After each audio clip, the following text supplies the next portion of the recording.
Hello, my dear student, welcome back to my channel. Today I decided to teach you simple present tense, or we called it present and definite tense. سلامونه او وخت بخیر. په نننۍ ویډیو کې ما تصمیم ونیو چې زه به تاسو ته سمپل present tense تشریح کوم په ډیر ښکلي او ساده انداز کې. ان شاء الله چې د دې ویډیو د کتلو نه بعد به تاسو په سمپل present tense باندې مکمل پوه شئ په صحیح طریقې سره. ان شاء الله چې به تاسو ته ډیر په ښکلي انداز کې تشریح کوم. شروع کوو د ډیفینیشن نه. ډیفینیشن مطلب تعریف. وس تعریف چې دی پیژندنې ته وایي، یعنی مونږه د سمپل پریزنټ ټینس پیژنو چې دا څه شی دی او په کوم وخت کې به درد خوري. Simple present tense is used for habits, routines, general truths, facts, repeated action, and permanent situations. Present tense چې دی مونږه د عادتونو لپاره کاروو. لکه مونږ عادت لرو، مونږ وایو چې هر سهار مونږ چای څکو، ناشته کوو، دا یو عادت دی زمونږ. روټینز دی، روټینز ته سهار پاسېږي او اودس کوي، لمونځ کوي، د ورځې هر رقم کارونه کوي، دې ته روټینز وایي. جنرال truths or facts یعنی عمومي رښتیا یا حقیقتونه چې کوم دي. لکه مونږ وایو لمر له ختیځ نه راخیږي، دا یو حقیقت دی کنه رښتیا دی. مونږ وایو چې سپوږمۍ یوه ده، لمر یو دی، دا یو حقیقت دی. repeated actions هغه عملونو لپاره هم کاریږي چې هغه تکراري وي. لکه زه وایم زه هره جمعه کرکټ کوم، دا یو تکراري عمل دی. permanent situation دایمي حالات چې کوم دي د هغې دپاره هم کاریږي. لکه زه وایم چې زه په متحده ایالاتو کې اوسیږم، یا زه په دوبۍ کې اوسیږم، په سعودي کې اوسیږم، په افغانستان او پاکستان کې اوسیږم. دا چې دی دایمي حالات دي، د دې دپاره هم مونږه present tense کاروو. I wake up early every day زه هره ورځ وختي پاڅېږم، یعنی هره ورځ زه وختي پاڅېږم. دا اوس څه شی شو؟ دا زمونږ عادت شو، روټین شو. صحیح ده که نه؟ مونږه هره ورځ چې کېږو وختي د خوبه پاڅېږو. wake up د خوبه پاڅېدل، دا سترګې چې دې څنګه خلاصې کړې دې ته wake up وایي، د خوبه پاڅېدل. یعنی دا زمونږ هیبټ شو، روټین شو. صحیح ده که نه؟ مونږه هر وخت پاڅېږو. په دویم نمبر کې she drinks tea in the morning هغه په سهار کې چای څکي. she drinks tea in the morning هغه په سهار کې چای څکي. دا ګوره یو روټین دی، یو عادت دی، هغه هر سهار چای څکي. اوس دویم the sun rises in the east لمر چې دی د ختیځ نه راخیږي.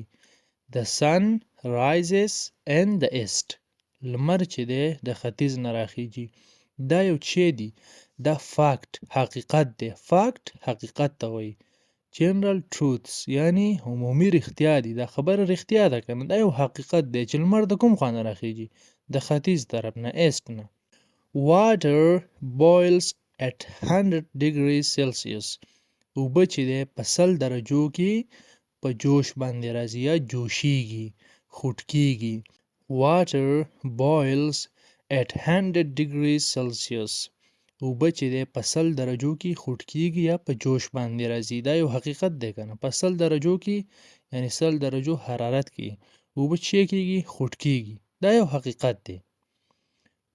بل دریم repeated action چې کوم دی، لکه he plays cricket every weekend هغه هره د هفتې اخیره ورځ کرکټ کوي. he plays cricket every weekend هغه هره د هفتې اخیره ورځ کرکټ کوي.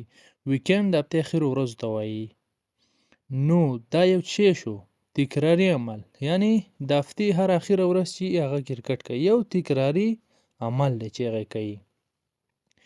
we visit our relatives on Fridays مونږ چې د خپل رشتہ دارانو خپلوانو سره د جمعې په ورځ باندې ملاقات کوو، ګورو.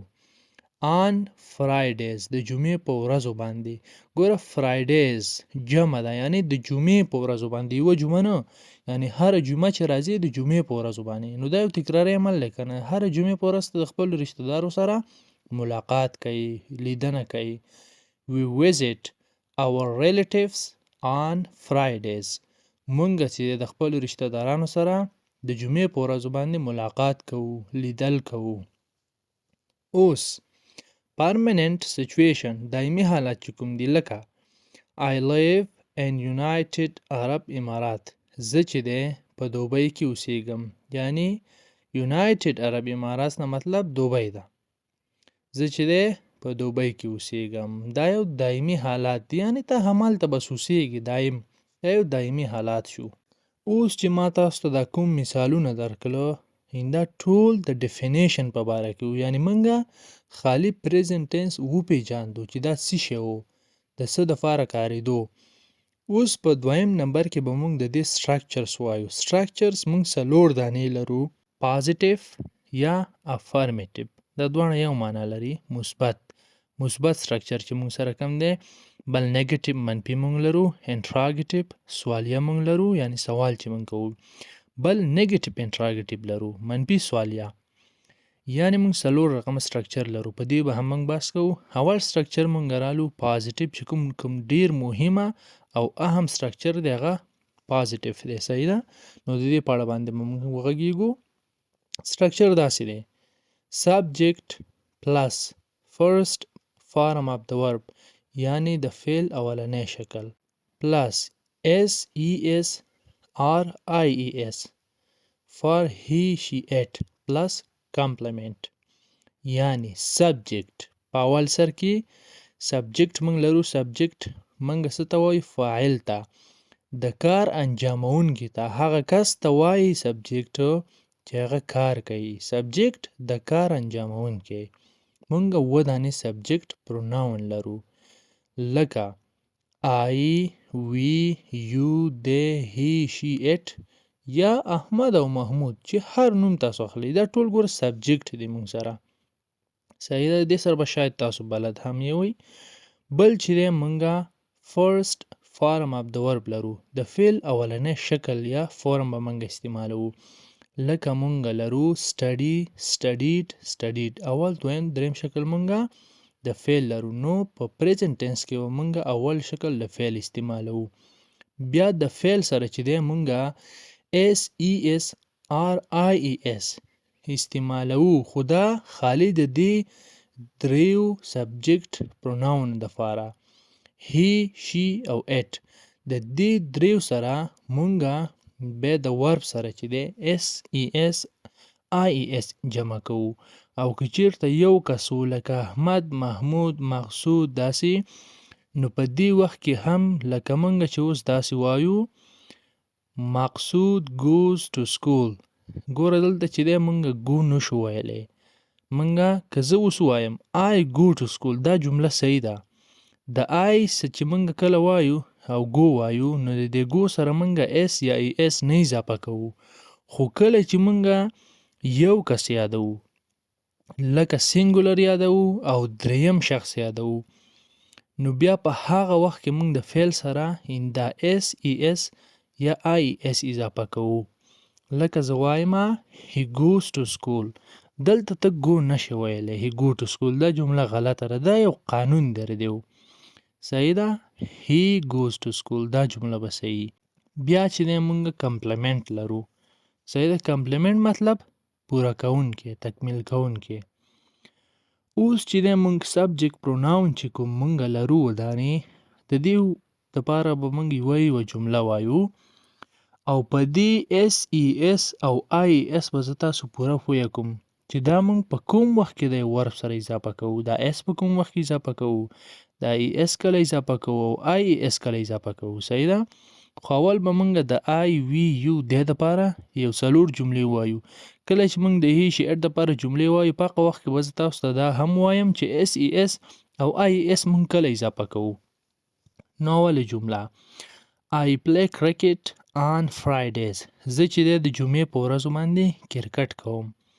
I play cricket on Fridays. زه د جمعې په ورځو باندې کرکټ کوم. نو دا جمله وه د I دپاره. اوس د we دپاره موږ وایو we go to school in the morning. موږ د سهارې سکول ته ځو، یا موږ په سهار کې سکول ته ځو. we go to school in the morning. مونږ په سهار کې سکول ته ځو. You drink a lot of water during the day. ته د ورځې په جریان کې ډېرې اوبه څښې. You drink a lot of water during the day. ته چې د ورځې په جریان کې ډېرې اوبه څښې. They study English at night. هغوی انګلیش په شپه کې مطالعه کوي. یعنی کله چې شپه شي هغوی په شپه کې څه کوي؟ انګلیش مطالعه کوي، سټډي کوي. They study English at night. هغوی په شپه کې انګلیش مطالعه کوي. اوس د هی شي اټ د پاره چې کله موږ جمله وایو نو د دې لپاره راځي اول هغه قانونونه ووایو چې دا اس ای اس او آی اس موږ په کوم وخت کې کاروو. نو اس موږ هغه وخت اضافه کوو د پیل سره یا د ورب سره چې کله یو فعل په دې حروفو باندې نوي ختم شوی. صحیح ده؟ لکه په اس ډبل اس اس ایچ سی ایچ او زیډ ایکس که په دې حروفو باندې یو ورب نو ختم شوی نو مونږ د هغې سره خالی اس اضافه کوو. لکه مونږ وایو ورک. اوس ورک چې کله دی د دا ګوره په دې یو حروف باندې نه ختم، ورک په کې باندې ختم شوی دی که نه؟ نه په اس ختم شوی، نه په او باندې، نه په ایکس باندې، نه په زیډ باندې. نو مونږ خالی د دې سره اس اضافه کوو. که مونږ چیرته وایو هی ورکس مونږ به خالی اس اضافه کوو، هی ورکس یعنی هغه کار کوي. او که چیرته یو فعل په همدې حروفو باندې ختم شوی وو، لکه که په ډبل اس باندې اوس یو فعل یا ورب ختم شوی وي لکه پاس پی ای ډبل اس، دا اوس ګوره په ډبل اس باندې ختم دی نو په دې وخت کې مونږ به ای اس اضافه کوو. که چېرته مونږ خالی اس اضافه کوو دا به 3 اسه کیږي. نو 3 اسه دا ورب به مکمل غلط راځي. نو په دې وخت کې به تاسو ای اس اضافه کوئ. پاسز. صحیح ده؟ لکه he passes the exam. هغه امتحان پاس کوي. صحیح ده؟ هغه امتحان پاس کوي. بل مس. لکه مس مطلب د لاسه ورکول یا یادېدلو ته وایي. لکه خلک وایي I miss you. د I miss you مطلب دا دی چې ته زما یادېږي. مطلب یې دا نه دی چې زه تا د لاسه ورکوم، یعنی ته زما یادېږي. نو اوس چې دا مس دی دې سره به هم ای اس اضافه کوئ. مسز. صحیح ده؟ اوس په سی ایچ باندې که چیرته یو ورب ختم شي لکه ټیچ نو دلته به موږ هم ای اس اضافه کوو. ټیچس. شي ټیچس انګلیش. هغه انګلیش تدریس کوي، یعنی د انګلیش درس ورکوي. بل فکس. ګوره فکس په ایکس باندې ختم دی نو دلته به هم موږ ای اس اضافه کوو. فکسز. صحیح ده؟ لکه میکس.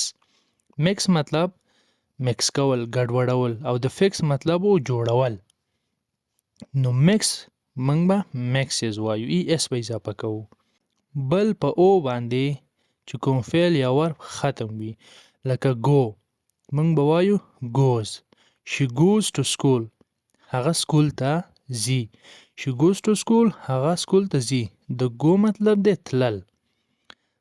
بل آی ای اس موږ لرو. اوس د آی ای اس موږ کله اضافه کوو؟ هر کله چې یو فعل یا ورب په وای باندې ختم شو او د وای نه مخکې واول نه و، په دې وخت کې چې دی موږ دا وای آی ته بدلو او ای اس وسه اضافه کوو. لکه سټډي.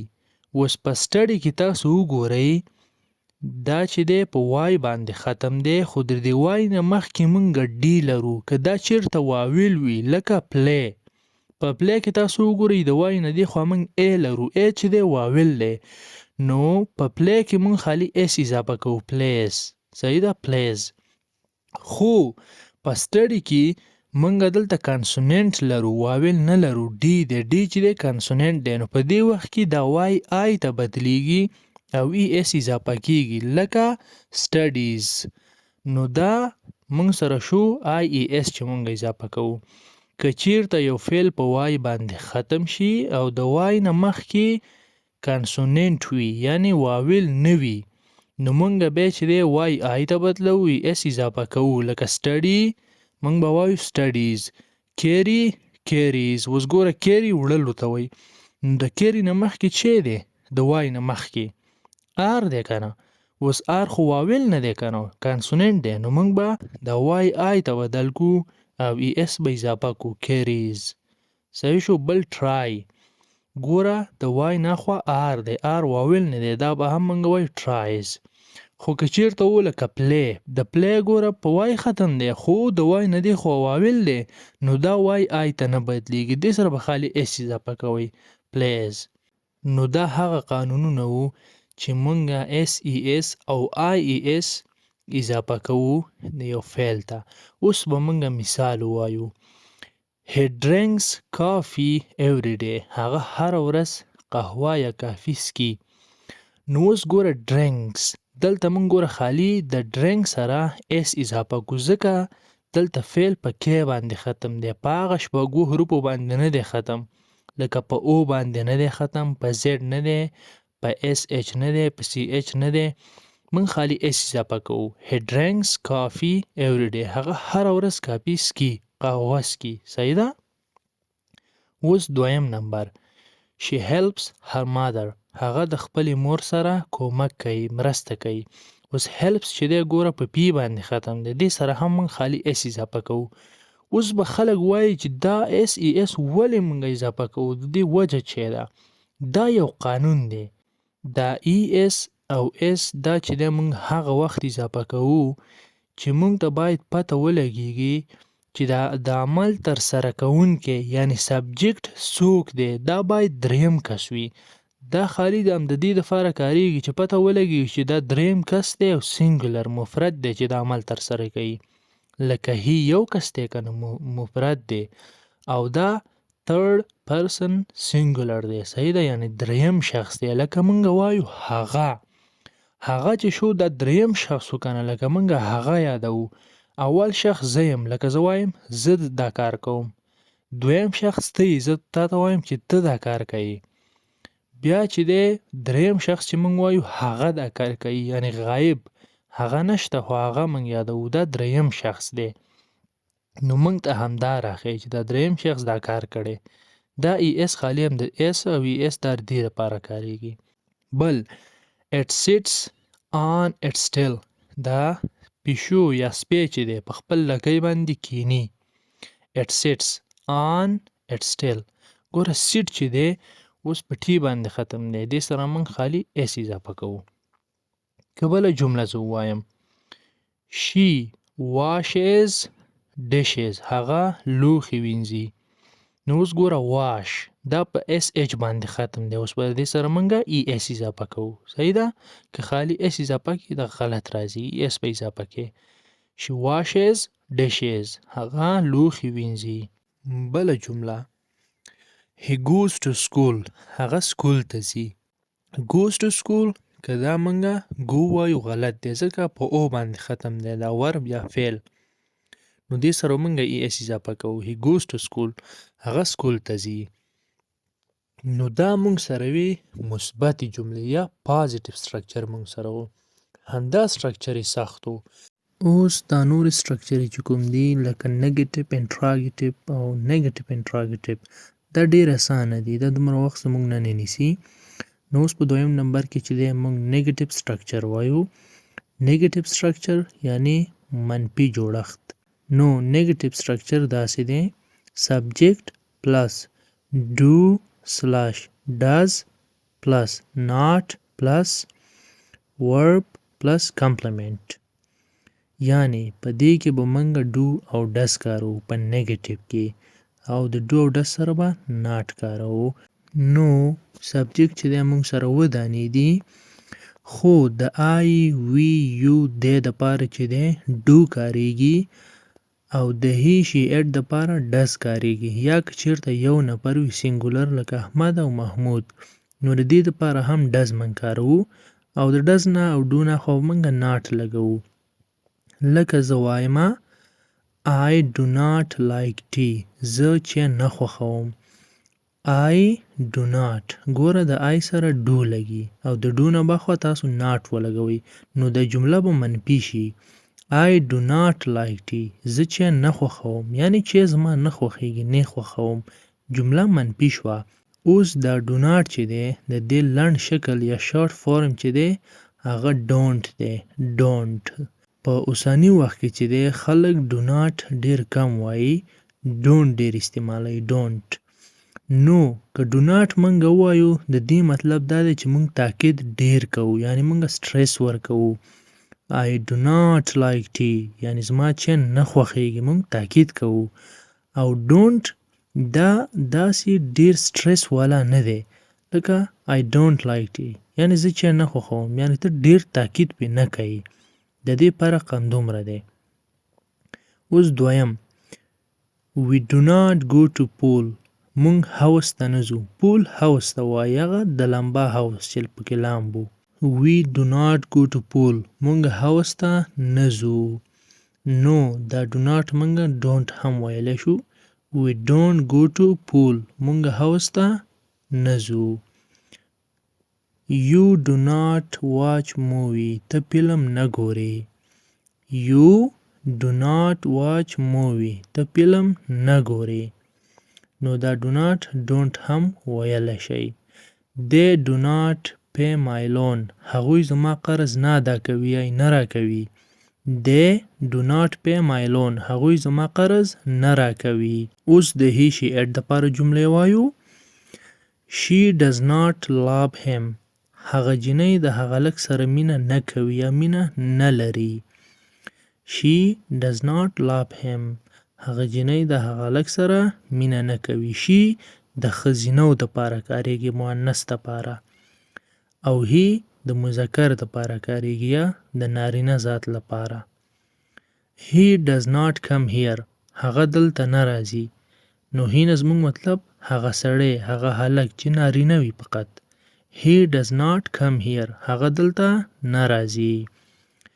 It does not eat bread دا ډوډۍ نه خوري. اوس it نه مطلب بیجانه شیان یا حیوانات دی مراد دی. ډوډۍ خوراک د حیوانات هم کوي کنه کله کله ډوډۍ خوري. نو موږ وایو هغه پیشو یا هغه سپی هغه ډوډۍ نه خوري. It does not eat bread دا سپی یا دا پیشو ډوډۍ نه خوري.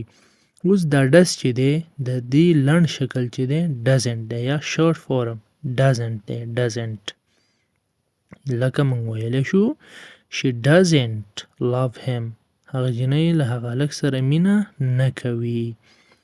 اوس تاسو وګورئ دا do او does چې دی دې ته to do verb وایي. to do verb صحیح ده. دا کومکي افعال دي او د دې دواړو مطلب چې دی انجامول یا کول. do او does مطلب کول دی صحیح ده. خو اوس دا does چې دی په دې کې چې دا es دی دا هماغه es او یا es چې موږ اضافه کوو دغه verb سره په پازیټیو سنټنس کې دا هماغه دی. دا اصلي کې do دی خو دا does چې دی دا هماغه es دی چې دلته د دې do سره کیږي نو does دی جوړیږي. یعنی د مثبتو جملو نه راغلی په دې منفي کې کاریږي. او د دې دواړو دویم شکل او دریم چې بیا کوم دی د دې do او does هغه بیا did دی. did چې دی بیا په past tense کې کاریږي او دا do او does چې دی په present tense کې کاریږي. نو دا وی مونږ سره منفي جملې. په منفي جملو کې و مونږه do او does کاروو او not به کاروو صحیح ده. دا غټه نښه ده چې منفي جملو کې و مونږه do does او not کاروو. خو do به مونږ د I we you they سره کاروو او does به مونږ د he she it یا چې یو کس مونږه کله وایو د هغې سره به کاروو او د هغې نه وروسته و مونږه بیا not راوړو نو دا جمله به منفي کیږي. اوس په دریم نمبر کې یا دریم سټرکچر چې دی مونږ سره هغه انټراګیټیو سټرکچر دی یا سوالیه چې مونږ سوال چې کوو. اوس انټراګیټیو یا سوالیه چې کوم دی سټرکچر هغه ډیر اسانه دی. هغه هم د دې سټرکچر نه مونږ جوړو د دې نیګیټیو نه. داسې کار به وکړئ کله چې مونږ سوال کوو ان دا do او does به اول سرته راوړئ بیا به هغې نه وروسته سبجیکټ ولګوئ بیا به ورب ولګوئ. لکه سټرکچر داسې دی do slash does plus subject plus verb plus complement. یعنی په اول سر کې به مونږ do او does وایو بیا به سبجیکټ وایو بیا به ورب وایو او not پکې نه وایو ځکه چې سوالیه جمله ده مونږ سوال کوو. نو مونږ اولنۍ جمله ویلې وه I do not like tea اوس به داسې کار وکړو دا ډو به اول سر ته راوړو بیا به پسې آی ولګوو بیا به لایک ولګوو بیا به ټي ولګوو لکه Do I like tea؟